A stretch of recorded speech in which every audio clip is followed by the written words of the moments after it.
So, carbon tetrachloride can be synthesized according to this equation. A chemist runs the reaction at a constant temperature of 120 in a rigid 25-liter container. So automatically I'm reading a volume, I'm reading a temperature.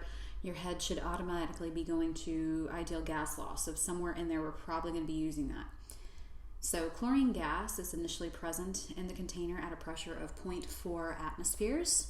So how many moles of Cl2 are in the container? So we have a pressure, we have a temperature, we also have a volume. So we have these things right here. All right, so we have PV equals nRT. So we're looking for moles, so we're looking for N. We have the temperature, we have the volume, the pressure, of course we have the ideal gas law constant. So at this point, it looks like we can just plug everything in.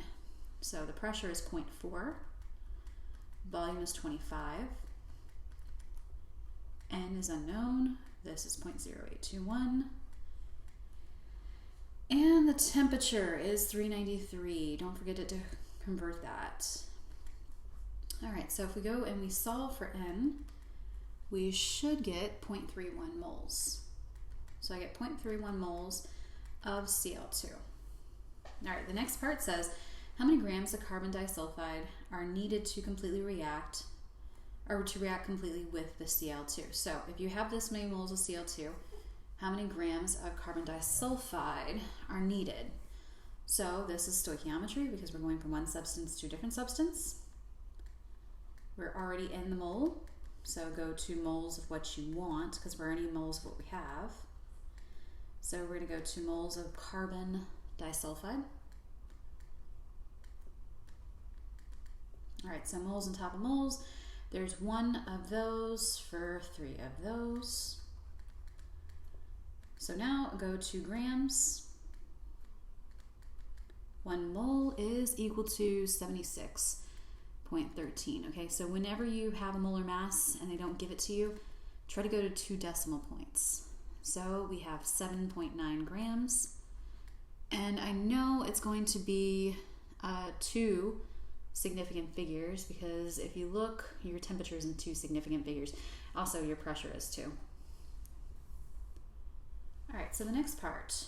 At 30 degrees Celsius, the reaction is thermodynamically favorable, but no reaction is observed to occur. However, at 120 degrees Celsius, the reaction occurs. So, explain how the higher temperature affects the collisions between the reactant molecules so that the reaction occurs at 120 degrees. Well, if you're at a higher temperature, that means that you have more molecules. So the answer here would be that you have more molecules at the activation energy, or at that minimum point of energy that you need to be at to have more successful collisions. Okay, so when you answer this question, make sure that you talk about the collision so that there are more molecules at the activation energy, but make sure that you include the fact that because of that, you have more molecules at the effective energy, the collisions are going to be more successful. So you need to talk about collisions. Now you could have also mentioned the fact that if you have more energy, you have more kinetic energy. So they are going to collide more often as well. So anytime that we're talking about increasing the rate of reaction, making it progress more, we need to talk about collisions happening. So collisions have to happen to make a reaction progress, but they also have to be in the correct orientation. They have to have enough energy to progress to actually have a successful collision. All right, so the graph shown below shows the distribution for the collision energies at 120 degrees. Draw a second curve on the graph that shows the distribution at 30 degrees.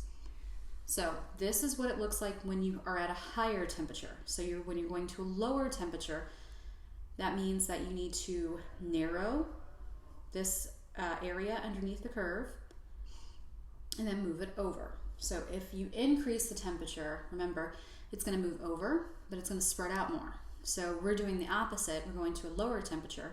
So our curve will be higher and then be a little bit more narrow. And of course, this is not a great representation, but as long as you narrowed that, that area and then moved it over to the left, you're good.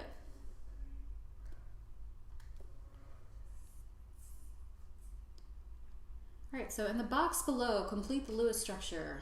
All right, so make sure that if you're going to do a Lewis structure, make sure that you look to see how many electrons are available for bonding. Make sure you're looking for your lone pairs, essentially. So sulfur has 6 valence electrons. There's 2 of those, that's 12. And then you have chlorine that has 7 valence electrons, and there's 2 of those, so that's 14. You have a total of 26 electrons, so make sure that you show 26 electrons in your Lewis structure. Okay, so now we draw the single bonds. We're going to distribute to the outside atoms first.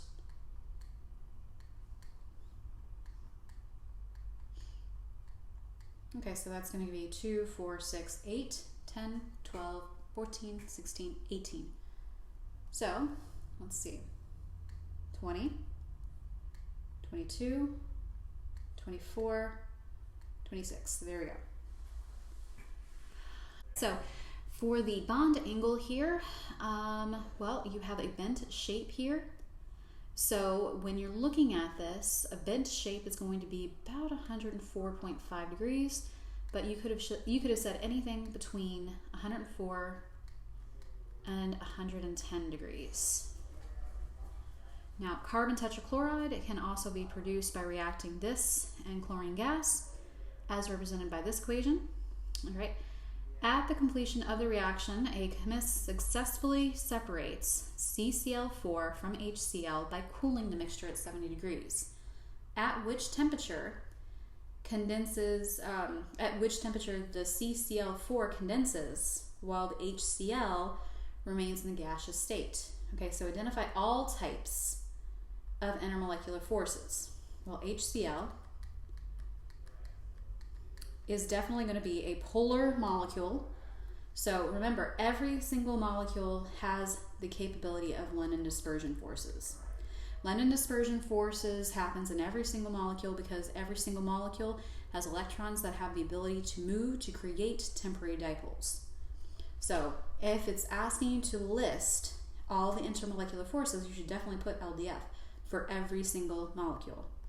Now, HCl also happens to be polar, so it also has dipole-dipole. It does have a permanent dipole. So it's dipole-dipole. Now, it's not going to be hydrogen bonding, though, because the hydrogen is not bonding directly to an O, N, or F. So those are our 2 intermolecular forces. Now, the next part says, what can be inferred about the relative strengths of the intermolecular forces of CCl4 and HCl? Justify your answers in terms of the information above. Now, if you're looking at this molecule and you draw it, you know that this is a nonpolar molecule. What you should observe is the fact that this should actually have a lower melting point and a lower boiling point than this. But according to this information, it says that this condenses while this remains in the gaseous state. So that means that this is not going to be as attracted to the molecules of HCl as CCl4 will be attracted to itself. So the fact that this will be in the liquid state and this will be in the gaseous state tells us that this actually has a higher intermolecular force. So CCl4 has the higher intermolecular force because it remains, or it's in the liquid phase while HCl remains in the gaseous state. Okay, so that's what it's asking you to identify.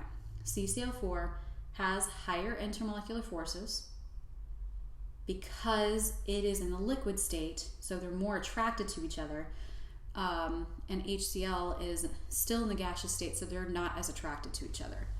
The intermolecular forces of CCl4, you have to state that they're stronger, and you have to give your reason why, and the reason why is because it's condensing while HCl is not.